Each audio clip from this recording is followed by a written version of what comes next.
Di wilayah Kursk, marinir armada Pasifik melumpuhkan kendaraan tempur infanteri Amerika. Rekamannya ramai beredar di media sosial Telegram pada Selasa 10 Desember 2024. Saat menangkis serangan balik angkatan bersenjata Ukraina, awak FPV-155 menghancurkan kendaraan tempur infanteri Bradley buatan Amerika Serikat, seperti yang terlihat dalam rekaman.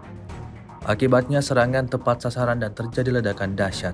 Sejak video ini beredar, belum ada tanggapan resmi dari pihak Kementerian Pertahanan Ukraina.